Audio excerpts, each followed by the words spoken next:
ఇప్పుడు నేను చెప్పబోయే మంత్రాన్ని ఎన్నిసార్లు 108 సార్లుకి తక్కువ కాకుండా జపం చేయండి. ఓం ఐం హ్రీం శ్రీం విశుక్ర ప్రాణహరణ వారాహి వీర్యనందితాయై నమః. ఓం ఐం హ్రీం శ్రీం విశుక్ర ప్రాణహరణ వారాహి వీర్యనందితాయై నమః. ఓం ఐం హ్రీం శ్రీం విశుక్ర ప్రాణహరణ వారాహి వీర్యనందితాయై నమః.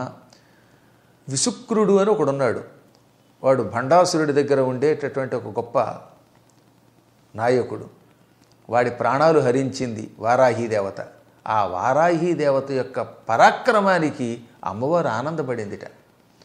విశుక్రుడు అనేవాడు మన శరీరంలో ఉండి దుర్బుద్ధులు కలిగిస్తూ ఉంటాడు. వీడే కొంతమందికి సంతానం లేకుండా చేస్తాడు. అందుకే విశుక్రుడు, శుక్రమును హరించువాడని కూడా పేరు. వికల్పముగా శుక్రము చేయువాడు అనగా పురుషులలో శుక్రం ఉంటేనే సంతానం కలుగుతుంది. ఆ శుక్రాన్ని నాశనం చేసి పురుషులలో నపుంసకత్వం ఏర్పాటు చేస్తాడు. అటువంటి దుర్మార్గుడు వాడు.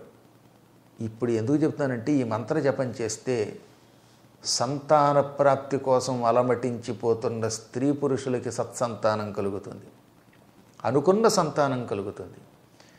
ముఖ్యంగా అస్సలు పిల్లలు లేనివాళ్ళు లేదా పిల్లలు పుట్టి మరణించి మళ్ళీ పిల్లలు లేక బాధపడుతున్నవారు ఈ వారాహి నవరాత్రులలో ఈ మంత్రాన్ని ఎక్కువ జపం చేస్తూ జపం అయ్యాక